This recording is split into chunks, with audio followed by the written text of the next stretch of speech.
Nigel, you completed pre-season last night with a 4-2 victory at Matlock Town. What was your evaluation watching on of that performance? A bit similar to Saturday.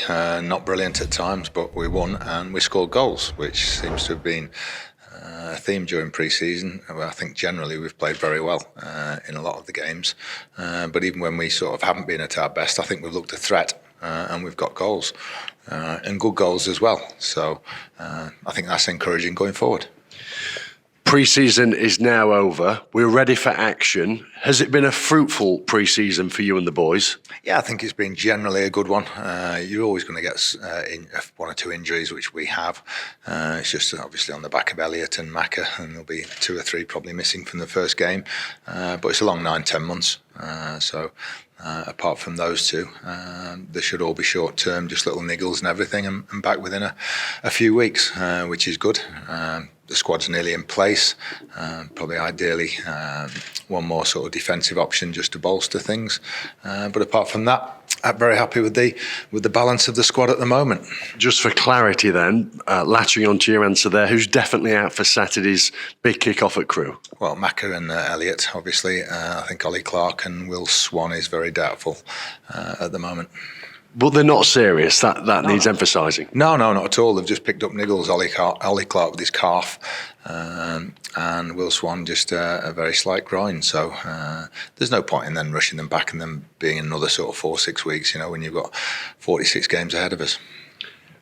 And you have, as you say, you've got good competition in all areas, haven't you, heading into the new season? Yeah, when they're fit. Just centre-half worries us a little bit.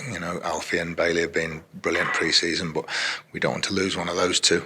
So we need somebody just to step in. George Williams can obviously do it, but he's not quite up to speed yet. So that's the only area of concern. We've certainly got good cover in midfield. And you look up front, even without Will Swan, you've got James Gale back on the pitch at Matlock and Jordan Barry, so we've got some cover up there. Kieran Freeman played last night against Matlock. What's the situation there? No, we had, I think, a week with another League One club last week or something, and didn't manage to get offered anything, so he's just training with us, and we said, if you want a game, and keep him ticking over and getting some game time for him last night, so that was all. The new season is almost upon us. What are your thoughts and feelings generally heading into it? Always a little bit of trepidation, but more than anything, I think there's a lot of optimism and excitement going into it. Despite missing out by that cruelest of margins last season, I think we're in good shape, probably better shape than we were 12 months ago heading into the new season. Are you ready? Yeah, it always takes 6, 10, 12, whatever games to really get up to speed and get everything settled down as much as we can. You do as much preparation as you can pre-season, but it's nothing like getting into the real action and getting started to see how prepared you are. Are you perhaps more prepared this season? That's not insinuating at all that you weren't last season, but of course, with the playoffs, when the playoff final last season, it cut short your recovery and then your pre-season heading into the new campaign last term, didn't it? You've had a full pre-season and close season this time around. Yeah, definitely. The playoff final had an impact on us, both in our sort of time off and preparation and certainly mentally. But yeah, this time round, we've had a good full pre-season. Lads have got more work into them, as you've seen. A lot more running that we couldn't do with such a short break last year. And I think we'll be better for it throughout the next 9 months. Let's speak about Saturday's big match at Crewe Alexandra. In terms of the starting 11, have you decided upon that on this Wednesday morning, or is there still possibilities that you might change it in your own mind? No, we're pretty much set and have been for a week or two now on that. Just injuries and illness and that sort of thing, Ideally, we would have liked to have close to it last week at Oldham. But then Stephen Quinn was ill and Bailey Cargill had the back spasm, so that put paid to that. So that's always the aim, I think, to get that team out that you want to play the week after. But hopefully it won't harm us too much. What do we know about Crewe Alexandra, the opponents? It's Crewe are Crewe, and they'll play. And if you give them time and space, they'll be more than capable. And no Lee Bell, the manager, we had him on for a time as a player at Burton, so cutting his teeth in the job. He'll be better this season for his experience last season.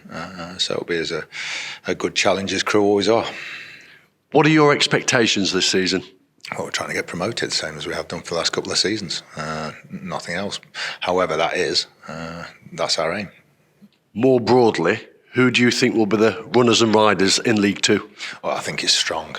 I think it'd be easier. I wouldn't name them out of sort of respect and everything, but I think there's only sort of 7 or 8 teams in the league that you could say probably won't be in a position to challenge.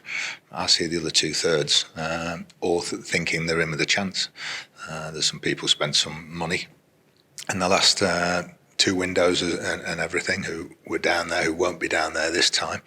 And you always look, a quarter of the league is new to the league in terms of the relegated and promoted sides. So you look at the 2 promoted sides, unbelievably strong, not just coming in to make numbers up. They will be thinking they've got a good chance of going up and finishing the top 7. And the teams coming down, you remember 12 months ago, Forest Green had romped the league. And were the best team by a country mile, so they're coming back into it. Accrington, always strong. You've got MK Dons that have been, higher, and Morecambe did it a couple of years ago as well. So a quarter of the league, those 6 teams coming into it, have strengthened it, and will all be challenging.